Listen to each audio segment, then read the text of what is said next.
Jaya Radha Madhava Kunja Bihari Jaya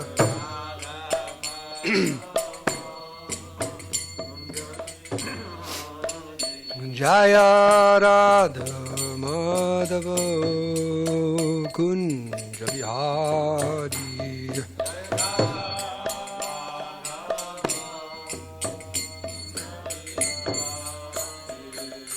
Gopi Janavallabha Girivardhari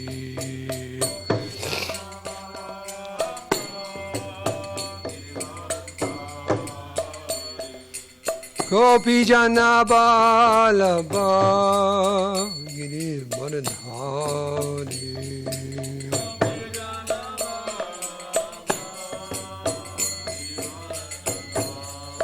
Yasura Nandana Brajajana Ranjano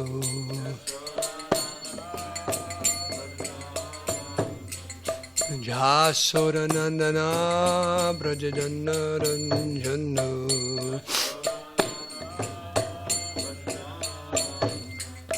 Yamunatira Bhannachari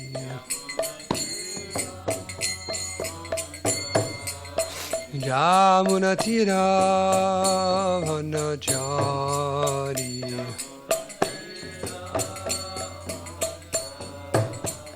Jaya Radha Madhava Kunja Bihari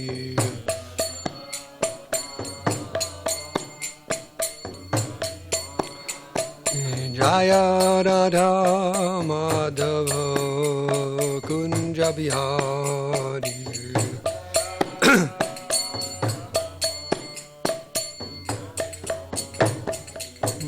Gopi Jana Vallabha Girivardhari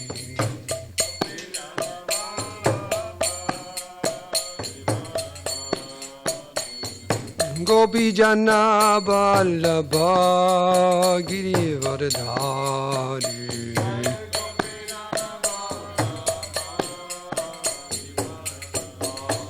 Yashoda Nandana Brajajana Ranjana Yashoda Nandana Brajajana Ranjana Yamuna Tira Vanajari Yamuna Tira Vanajari Jayo Radha Madhava Kunja Bihari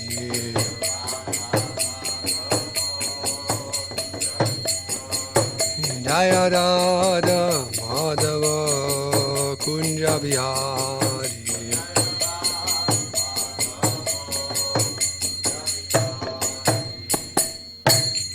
Sri Radha Madhava ki Sri Radha Giridhari ki Jai Gantara Shrimad Bhagavatam ki Jai Om Vishnu Pada Paramhamsa Parivrajika Jai Jashodhara Shishi Maharaj Vankai Sabai Jalanara Ravinda Bhaktivedanta Swami Shri Prabhupada ki Jai Jai Om Vishnu Pada Paramhamsa Parivrajika Jai Jashodhara Shishi Maharaj Vankai Shri Bhakti Saranta Saraswati Goswami Maharaj Prabhupada ki Jai Ananta Koti Vaishnava Vrinda ki Jai Grantara Shrimad Bhagavatam ki Jai Samveda Bhakti ki Jai Go Premanandi all glories to the assembled devotees, all glories, assembled devotees, all glories, assembled devotees, all glories, Sri Guru and Sri Gauranga.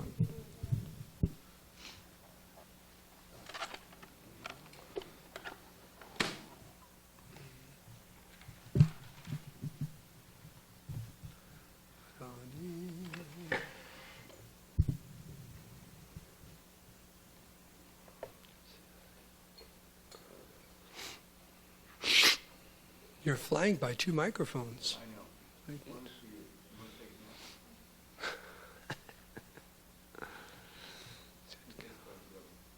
Okay. So this morning's verse is the 4th canto, 22nd chapter. This is Prithu Maharaj and the four Kumaras. This is text 16 in And this is the last verse where he's speaking, and then the Kumaras are going to start speaking. Om Namo Bhagavati Vasudevaya. Om Namo Bhagavati Vasudevaya. Om Namo Bhagavati Vasudevaya. Narayanam Namaskitam Naram Jaiva Narotamam Devim Saraswatim Vyasam Tato Jayamudiyat Srila Prabhupada Ki Jai. Vyaktamatma Bhatamatma Bhagavan Atma Bhavanaha Svanamanugrahayemam Siddharupi Charityajaha Vyaktam Atmavatham Atma Bhagavan Atma Bhavanaha Svanam Anugrahayemam Siddharupi Charityajaha Vyaktam Atmavatham Atma Bhagavan Atma Bhavanaha Svanam Anugrahayemam Siddharupi Charatyajaha. Please chant.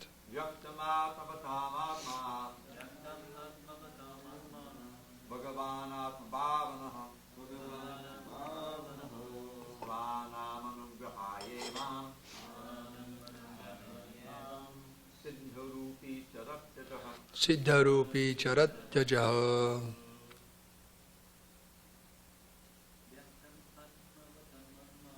Yagdamatma Vadamatma Bhagavanatma Bhavanaha Svanamanugrahyanimam Siddharupi Charatyajaha. Vyaktamatma Vadamatma Bhagavanatma Bhavanaha Swanamugrahayemam Siddharupi Charatyajaha. Vyaktamatma Vadamatma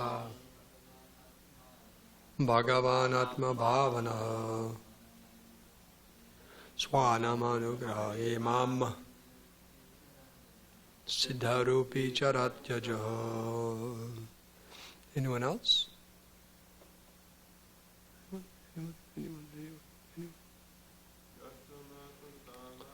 Vyagdamatma Davamatma Bhagavanatma Bhavanaha Swanamanugrahayemam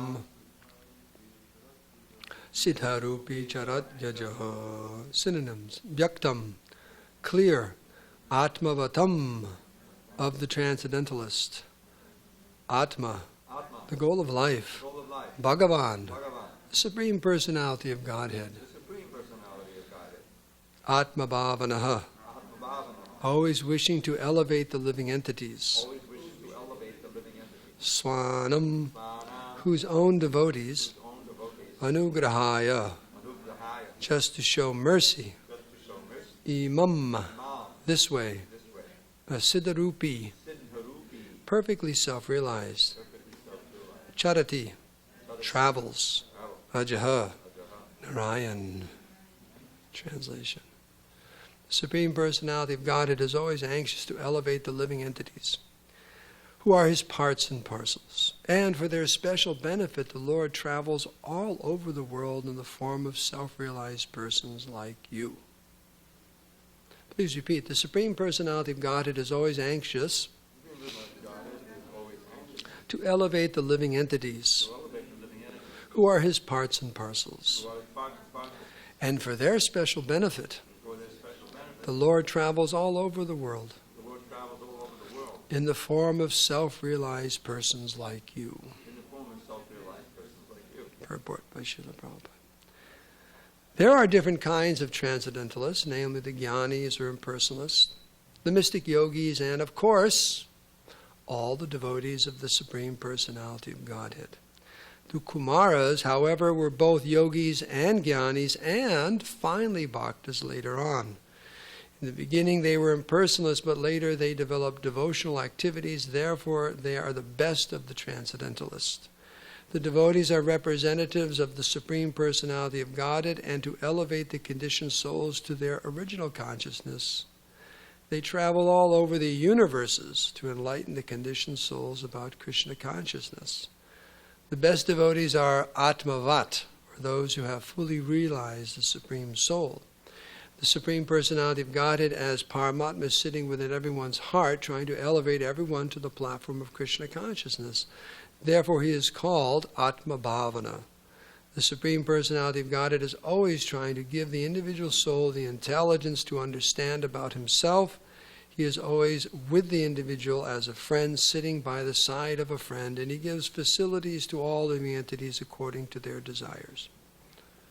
The word Atmavatam is significant in this verse. There are three kinds of devotees, namely Kanishta Adhikari, Madhyama Adhikari, and Uttama Adhikari. The neophyte, the preacher, and the Mahabhagavata, or the highly advanced devotee. The highly advanced devotee is one who knows the conclusion of the Vedas in full knowledge. Thus he becomes a devotee. Indeed, not only is he convinced himself, but he can convince others on the strength of Vedic evidence.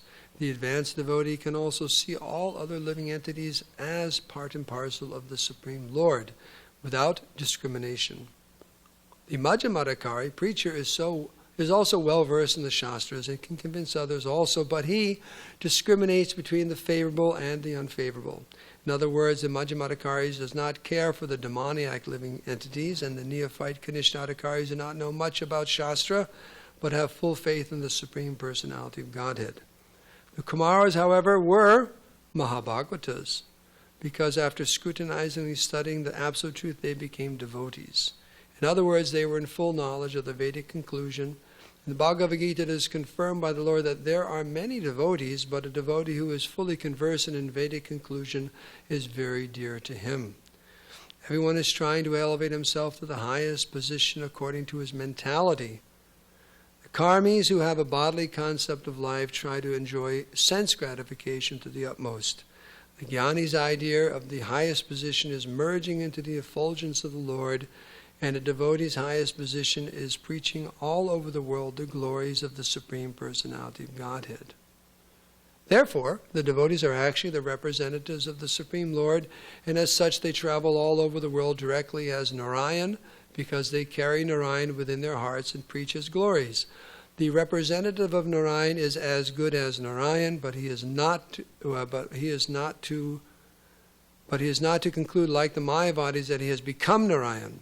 Generally, a sannyasi is addressed as Narayan by the Mayavadis. Their idea is that simply by taking sannyas, one can become equal to Narayan, or become Narayan himself. That's quite a perk, isn't it? Man, I'm going to get on that list. Become Narayan.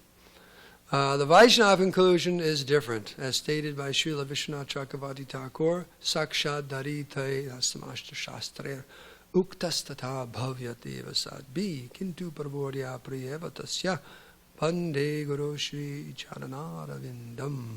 According to the Vaishnava philosophy, a devotee is as good as Narayan not by becoming Narayan, but by becoming the most confidential servant of Narayan. Such great personalities act as spiritual masters for the benefit of people in general, and as such, a spiritual master who is preaching the glories of Narayan should be accepted as Narayan and be given all respects due him. Om Agyan Divarandasya Gananjana Salakaya Chaksulunminitam Dinatai Sri Gurave Namaha Sri Krishna Chaitanya Prabhu Nityananda Shri Advaita Gadadhar Shivashri Gaur Bhaktivinoda Hare Krishna Krishna Krishna Hare Hare Hare Ram Ram Ram Hare Hare Vanchika Badaru Bhashya Kripa Sindhu Bevacha Patidanam Bhavani Vaishnavi Namo Namaha. So with your blessings and good wishes, I'll try to say a few things. Thank you. Thank you. Okay. Now we can begin. So, I think the most important point here, we'll start at the end of the purport. When Prabhupada was going to give the first initiation, they're back in probably 66, right? Yep. 66. And my mind escapes exactly who he told, but the word got out that you should accept the spiritual master as God, as good as God. It was just during class. Yeah, okay, during class. Then you went upstairs. Went upstairs. And everybody's like, oh, no, because Prabhupada had been preaching, the Guru is a servant of God. We're not God. No one can be God. Initiation was coming up. So the boys were all flipping. I think it was Umapati, yes. What's going on? My mind's been blown. What's Prabhupada saying here? So he had it clarified. What does that actually mean? There's the verse here we chant every morning, Gurvastakam. The spiritual master is good as God because he's a representative of God. And Prabhupada would always give the example sometimes of the, that doesn't sound right, he'd always give the example sometimes. Prabhupada would give the example of the viceroy in India. That viceroy was a representative of the queen. And Prabhupada said once they had all the people line up at the streets. And he was a little child. They gave him a flag, and they gave all the kids a little tiffin. And that tiffin was like, what does Prabhupada really like? What was the kachoris? So like 2 kachoris and like 2 this and that. All the little kids got a little tiffin for lining up, and they got a flag to wave.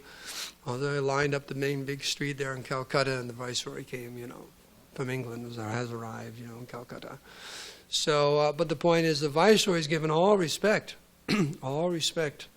Not that you think the viceroy is the king or the queen, but you offer all respect, and everything given to the viceroy is sent back. He doesn't take any of it for himself. But he's honored just as much because of his relationship with the king or the queen. So in the same way, the spiritual master is good as sakshat, directly sakshat. Why? Because kintu parborya prevatasya. Very, very, very dear. Very, very dear to the Lord. And that dearness is he's always executing the order of the Lord. That's how one becomes dear to the Lord. Just like in an ordinary relationship, if you say you love someone, but you don't do anything for them, that's going to get old real fast, isn't it? It's going to get old real fast. This funny example I read a while ago. Archana Siddhi, the Mataji who writes for Back to Godhead and so on, she's a therapist. She wrote a small little booklet, for householders and so on. She gave an example in there that back in the 70s, I remember this, there was a famous movie, I was quite young at the time, called Love Story. And it's about the woman had cancer. I didn't see it either, but it's a famous story, a real heartbreaker. The man or the woman had cancer. They were in love, but one had cancer and was dying. But there's a famous line in that movie is, love is never having to say you're sorry. Okay. Well, anyways, the story she tells, she was in high school, waiting for her boyfriend to show up for the prom, and he was like a half hour late. And being a real smart aleck, he shows up and goes, well, love means never having to say you're sorry. And she practically whacked him in the head. So, love sometimes means you better say you're sorry. Like that. So you say you love someone, but what are you doing for them? What are you actually doing? There has to be some exhibition of that love. Like that. So you just, I never have to say, okay. So why is the spiritual master so dear to Krishna? Understands the Lord's heart, and that's described here in this verse, in the very, very beginning, how the Supreme Lord is always anxious to elevate the living entities who are his parts and parcels for their special benefit. So what's God thinking about? Sometimes people think they have a limited idea of God, that he's simply taxing his mind and with all of the things going on in this little tiny material world, all the problems and so on, and having to deal with everyone's prayers, like that, and trying to figure it out. One example Prabhupada gives is at night, it gets very dark, just like yesterday morning, right? It's pretty dark out there, no light. few blocks here. So anyways, at night, the man is going to sleep and he's praying, my dear God, please protect me that no thieves get into my house and steal something from me tonight. And guess who's outside?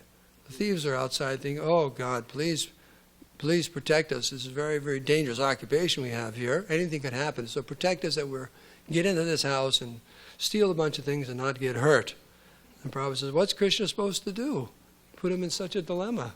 One's praying, may the thief not come. The thieves are praying, may we not get caught. So what Krishna's supposed to do? So as if Krishna is spending his time trying to figure all this stuff out. A very limited idea of God. So the idea that God is just, or that he's spending all his time cursing and blessing people, right? Keeping score. Like a bunch of people kind of gossiping about, who's doing what around town, or, right? Oh, he did this, he did that, he's going to get in trouble. So is Krishna really spending his time doing that? Is that what he's got to absorb his mind in dealing with all these kind of things? What is it? What's Krishna's problem? Krishna's problem is described here. He's anxious about the devotees, the conditioned souls lost in this material world. Krishna does worry, and this is what he's worrying about. It's interesting, though, but it's not he's overwhelmed by it. He's actually so deep he can simultaneously worry about the few conditioned souls in this material world in comparison to those in the spiritual world, and still being fully enjoying with his devotees in the spiritual world. But still, there's a part of his heart. Just like all of us, we have our heart divided into different sections, right? It's not all or nothing, right? Just like our brains should never be all or nothing. You can accommodate many different things simultaneously, and that's a sign of maturity, right? When someone can't accommodate too many things at once, it's not a good sign. They have to grow up a little bit, right? Like children are like that. One little thing and they just go completely off to one side, right? They lose it very, very quickly. So a sign of maturity is a depth of consciousness and intelligence and emotions, and you can simultaneously be accommodating many different emotions at different times for different people, different situations, and so on. It's not all just one or the other. So Krishna's like that, and he's anxious in regards to this material world, and that's important because that's where we are. What's Krishna's work in this material world? Delivering the fallen souls. That's what Krishna's work is in this material world, who are his parts and parcels. And he's saying here that one of the ways he delivers the fallen souls is through the devotees. Now he comes himself, yada yada hi dharmasya glaner bhavati bharata bhutanam dharmasya tadatmanam srijamyam. Where's that from? Best of the brahmacharis over there in the corner. Yada yada hi dharmasya glaner bhavati bharata. Do you know what book that's from? Okay, that's very good. Okay, what chapter? 4th chapter. And then there's that Paritana Sadhunam, that's the next verse. Why he comes to deliver the pious, and right? Paritana Sadhunam Vinashaya Duskitam Dharma Samstapanataya Sambhavam Yuge Yuge. So that's Krishna. He's coming, age after age after age, to deliver the devotees, to annihilate the miscreants, to reestablish the principles of religion. So one of the ways he comes into this world is through devotees, through his devotees. And he's working through his devotees. And the extent by he works through his devotees is how surrendered they are to him. Just like in the purport here, Prabhupada's talking about the 3 levels of devotees, the Kanishta-adhikari, Madhyama-adhikari, and the Uttama-adhikari. And those who are most surrendered, Krishna works through them. That's just natural psychology. The more you are competent, then the more is given unto you. There's some famous verse about that. What is that? The more is given unto you.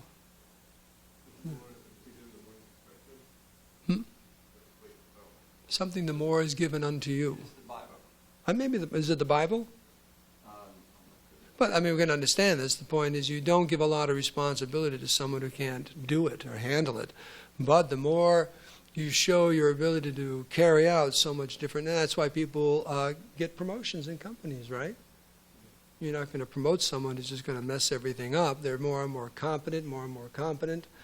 You know, Prabhupada was once asked, maybe many times, I remember recently reading sometime soon or hearing one devotee ask Prabhupada that, you know, why is it in the movements so many big, but so many, you know, there are some devotees who really seem to get in Prabhupada's mercy. And what Prabhupada said, it's open to everyone. But they picked it up. In other words, they took on so much responsibility to preach Krishna consciousness all over the world, and Prabhupada reciprocated. But that reciprocation wasn't limited. Like Prabhupada's only got enough for a dozen or two devotees, and that's it. Prabhupada could reciprocate with unlimited devotees in the same and even more way. And that mercy, because that's Krishna coming through like that. It's the kindness of the pure devotee and Krishna working through him. So I would say that the meditation is the devotees always trying to become dear to the spiritual master and dear to Krishna. And they know by doing that, everything else will become fulfilled. Because it's all about relationships. It's not just... and what does please Krishna? Well, that's described right here. That one is endeavoring to deliver the fallen souls. One may be very pious, one may be very austere, one may be very this, one may be very that, and learned and so on. And these are all wonderful qualities, but what pleases Krishna the most is the person who is endeavoring to spread Krishna consciousness. Now, the Bhagavad Gita you spoke of earlier, Janardhan, there's a verse about that at the very end, in the 18th chapter, right? About who's very, very dear to Krishna, as the one who's trying to spread the message of Bhagavad Gita and Krishna consciousness. So, everyone wants to be dear, or people enjoy being dear to someone who's very, very important. Right? Someone like some sannyasi comes or this or that, and he walks right up to you, Damodar, and goes, "Oh, Damodar, Hare Krishna," puts his arm around you, and everyone was looking, "Wow, I didn't know Damodar was that close to so and so Maharaj." Right? Wow, that's pretty far out. Right? What did he do? Right? So everyone's thinking, "Oh, this is amazing. This is wonderful." So. To get the kindness and special mercy of the great devotees, that's what we should be living for. That's what we're living for. And how do you know a great devotee? It's one who's always making plans to spread Krishna consciousness. That's a symptom of a great devotee. So, 19. Well, let's see here. What else I want to speak about?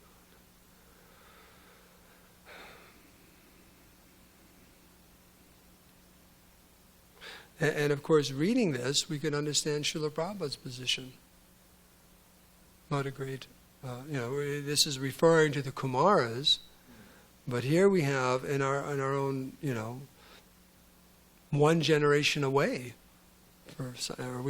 Those who are in that generation, but just one generation, someone on the same level, who simply traveling all over the world to deliver Krishna consciousness. And what a divine personality. And of course, he's fully present in his books and his pastimes and his remembrance of his devotees and so on, but such a great personality that he's carrying Krishna wherever he went. And that was, and it's described here that such personalities, not only are they Krishna conscious, but they make other people Krishna conscious. Just by their presence, people become inspired to become Krishna conscious. They can't help themselves become Krishna conscious. And that's the greatness of the pure devotees of the Lord. And even the most simple or materialistic person can perceive that, the greatness of these devotees. I know there's Dinabandhu Prabhu tells a story from many, many, many years ago when he was, Prabhupada arrived in Los Angeles. Maybe he came down from Seattle when he was up there or something. But he said, hundreds of devotees pushed right in there, and Prabhupada comes off the plane, and everyone hits the ground, pays their obeisances. And in the back, you hear someone, it was actually a man, a black guy who was a janitor in the airport. I say that because of his accent. He goes, "That man is Shannon." that man is shining. That's all they could hear. Prabhupada, they all stopped to pay their obeisances. In the back, that man, he be shining. He be shining. That man, he be shining. And they all looked up, and he was just looking at Prabhupada, appreciating Prabhupada. It was like glowing. He said, that man, he be shining. That's all you could hear. So people could appreciate how pure the devotees, and they're just kind of gliding through this world, spreading Krishna consciousness. And that gliding doesn't mean it's easy work.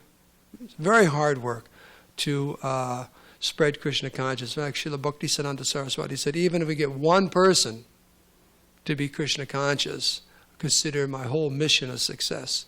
The whole Gaudiya Mata said, just one person to become a pure devotee, to go back home, back to Godhead. So it's not an easy thing, but in the sense that Prabhupada was gliding all over the world, everywhere, trying to give people Krishna consciousness as quickly as he could in so many different ways, and establish a Krishna consciousness movement that would perpetuate that movement, keep it going and keep it expanding, and that's what we're all part of. As they say in Southern California, we're all riding the wave, right? That's the wave of the Krishna conscious movement. I guess you can use that here in SanDiego, that analogy. It fits in quite well. But you keep riding that wave. It's still going. It's still going. And it's interesting. It's the kind of wave. Usually waves, as they keep going, they finally just peter out. But this wave's getting bigger and bigger. It's a spiritual wave, like that. So, are there any questions or comments on this point about pure devotees and traveling and preaching, or anything else that you found in the purport that you'd like to discuss about the Kumaras? Harekrishna. I have a few questions. Please. Where we can enlighten. One thing is like talking about pure devotees. I read many places through the Shastras that only a pure devotee can tell who is a pure devotee. So, and then for us that are neophyte, how can we, like it became like a ISKCON culture to see devotees who are, actively serving inside the movement, and has this, like a lingo of ISKCON. Oh, he's a pure devotee, and this and that. And many young devotees believe that, and sometimes blindly, without understanding that. And sometimes, devotees have the tendency to idealize devotees and not being proper, like educated about that. So can you please, give, go a little deeper into, how to take this, from, there are so many ways that we can be mistaken, understanding and idealizing devotees that actively serving, and are senior devotees actively serving, and even young devotees actively serving. But that doesn't mean that everybody's a pure devotee. And, in the sense that you have to put your full faith, of your entire faith of Krishna consciousness, in a person that may commit mistakes in the future or not. And so, what do you think about talking about that a little bit? Well, you said a few things there. At the very beginning you said about only a pure devotee can understand who a pure devotee is. Well, actually a pure devotee for sure can understand another pure devotee, but doesn't mean those who aren't pure devotees can't understand, because the description is given in great detail. How we can understand this person is very, very elevated in Krishna consciousness. Now, the point is, like Prabhupada sometimes would say all his disciples are pure devotees because they're purely following, but he didn't mean they're all uttamadhikaris. Another thing is that these different levels in Krishna consciousness, not that like, I went to sleep last night as a Kanishta and I woke up today as a Madhyam. It's not like that. There's this long progression, you gradually move into the different steps. So there's a whole spectrum of Kanishta-adhikari. There's a whole spectrum of Madhyam, and there's a whole spectrum of Uttamadhikari. One's, beginning pure devotee, you could say. And then there's those who are very, very exalted, and that's just naturally what it's referring to. Now, as far as one has to be very careful not to mistake different devotees at different levels, going both ways. You're thinking, it's like Maharaj has this expression, chopped cabbage. You ever heard that before? Heard Bhanurai Maharaj, chopped cabbage? You know what chopped cabbage is? You know what chopped cabbage is? You ever seen cabbage that's been chopped up? Yeah. It's like, cabbage is not a very glorious vegetable, right? It's just cabbage, and it's chopped up. It's like, man, chopped cabbage. So he said sometimes tendency is, due to familiarity, you may think other devotees, even very, very advanced devotees, are chopped cabbage. Just like, nah. So one has to be careful not to think advanced devotees are advanced or are not advanced. But another overriding factor is, what in the world are we doing spending our time trying to put everyone into different categories? Really? One could even say that's a mundane thing. Oh, like businessmen. How much does he... You hear them speaking when you do these pujas and so on, the Gujaratis especially. They're all talking, oh, how much is he worth? How much? And they have these magazines with Forbes and this and that. How much is that person worth? How much is this person? And then the people, all these different things, whether it's money or looks. All these ladies and men are trying to become more handsome or more beautiful than the other person, comparing. It's envy. When we compare ourselves to others, it's envy. And that can go into spiritual life too. I remember we used to talk about in the Bhakti program about being careful about PD disease. You know what PD disease is? Yeah. They think about after 2 weeks they'll be a pure devotee. Like that. PD disease. There's that saying, don't be more Catholic than the Pope. So one has to be careful not to always trying to compare oneself to others. That's the material consciousness. What's a spiritual consciousness? I'm just a servant. I'm a servant of all the devotees. And, as far as, I don't really feel that it's necessary to, like even when you're looking for a guru, a spiritual master, shiksha guru, diksha guru, that you have to go on to some kind of bhakta meter, whether they rate on some kind of meter. You have to be inspired that this person, and you have to be intelligent and inquire from others also, but as far as where someone really fits in on 1 to 100% and this and that, that's not really Vaishnava mentality at all. Because the Vaishnava's thinking, where everyone else is, I know where I am. I'm at the bottom. Right? I'm at the bottom. Das, das. So they may be here, they may be there, but I know, the only thing we know for sure in the Vaishnava's mind is I'm at the bottom. That's you can be sure of. And that's a Vaishnava. So I hope that helps a little bit. I mean, it's a big conversation. We can have a whole week-long seminar. And devotees, I'm sure, have had week-long seminars on this point. Do we have just one more half minute on it? We can go to... Nectar's instruction. Text number 5. It's exactly that, because how you relate to the different devotees in different levels. And it gives like little points of criteria. Krishna, someone who's chants the holy name. Haribol. Thanks for coming. That's good. One should mentally honor a devotee who chants the holy name of Lord Krishna. Somehow or other they're chanting. Is she getting prasadam? A cup of fruit? You get some prasadam back there? You got it? Yeah. Okay. And so in other words, anyone who's chanting, at least you mentally honor them. There's that. Someone who's taken initiation and worshipping the deity, you should offer physical obeisances. And one who is, then it's interesting the criteria, devoid of the propensity to criticize others, and who is advanced in undeviated devotional service, one should hear from them and serve them, shushushaya, like that. So that's the need for being able to see. I mean, it's the different levels of devotees. But I mean, it's always safe to. I mean, we don't say, oh, there's an uninitiated devotee in here, I'm not going to bow down. No.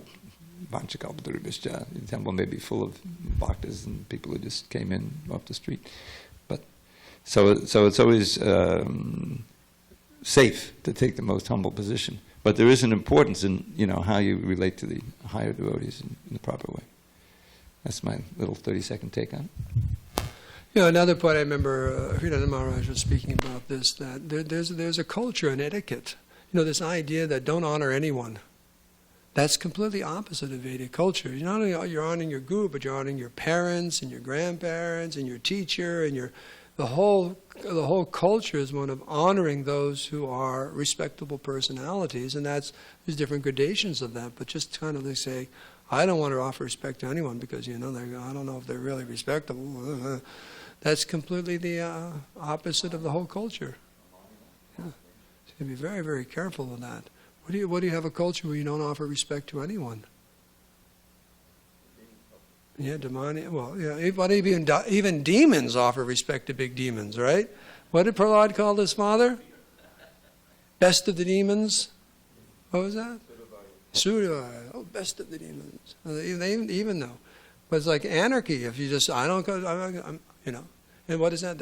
It's the me movement or something like that. No, I'm not respecting anyone. Any other questions or comments from anyone? Thank you for answer, and thank you, Dravida Prabhu, for the illumination. So, are you sitting in some type of vortex? There you go. Then. Sorry. Okay. So you're gonna. So we can say that the best way to prevent idealization, how you call when you look at somebody with a lot of emotion, it will be education. We should educate. It's not just only the position of being humble, but because being humble doesn't mean you have to be ignorant. Yeah. Or how to deal with situations. Because I passed through many, many years in ISKCON, I've seen so many devotees that they're like more sentimental than anything. That's the point. Over sentimental, and they don't really read or understand how to proper, address devotees or conceive the devotees. So I think education is always the point, right? Yeah. Yes, very much important. You want to show respect to Prabhupada, read the books. Yeah. So good.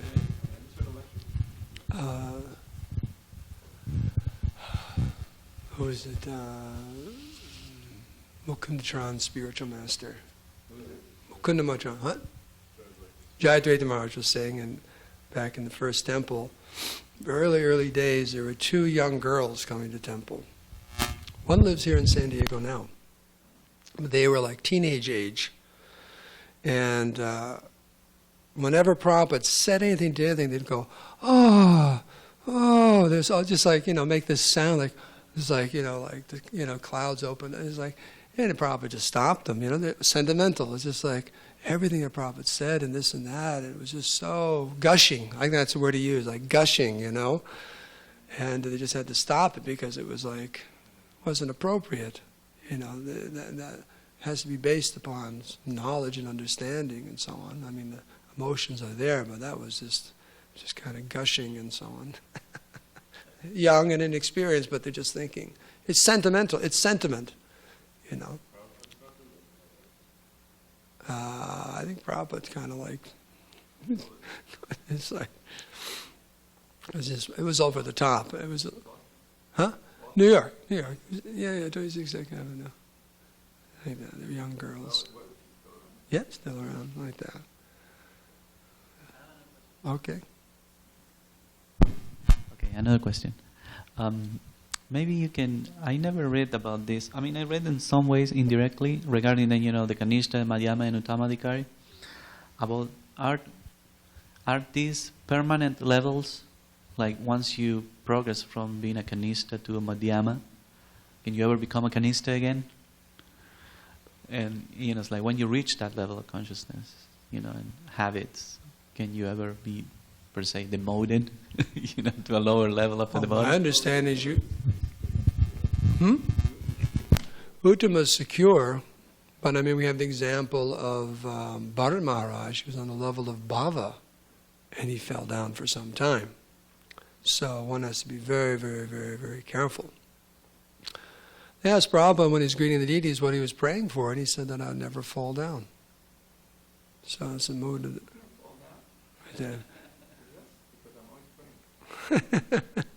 Right. So, yeah, that's my understanding. Until one actually is completely pure in heart, there's always that possibility. Always a possibility that one becomes covered again. Like that. Because our philosophy is we were all Uttamadhikaris at one time. Up there in the spiritual world, and we decided to become Kanishta or less for some time. Like that. So, it's there in the heart. Krishna Nijasiddhika Prem Sadhu Kabunai. Right? It's there in the heart. Krishna Prem, but it's covered. I read from Bhaktivinoda Thakur the concept of Vaishnava Praya, which is like different levels of... Yeah, almost Vaishnava. We're trying to be a Vaishnava. That's us. You know? Trying to be Vaishnava. Like sometimes we understand the philosophy is good philosophy, but we don't practice it. We agree with it, but we can't practice it. Or a person who is born in a Vaishnava family, likes what his family is doing, but he can't practice it, or it's not so strict. Right. As that. Or a person that has received the spiritual initiation and everything, but sometimes falls back into his bad habits. But it never connected with the levels of supposedly Kanishta or Madhyama. Yeah, Vaishnava Praya means trying to be a Vaishnava. That's us. Like the shadow of a Vaishnava. Yeah. That's what Yeah. Bhaktivinoda Thakur There's said. different understandings that, like you just brought up. Yeah. You're born into a family of devotees. You may not be that strict because you're just born into it. It's like you haven't really made or up a your Vaishnava mind. who practices Vaishnavism when he's with the Vaishnavas. But not when he's not. But not when Right, he's right. alone. So It's it's like when he's with the boys, he chants and chants 15% and everything. When he's alone, he doesn't do it.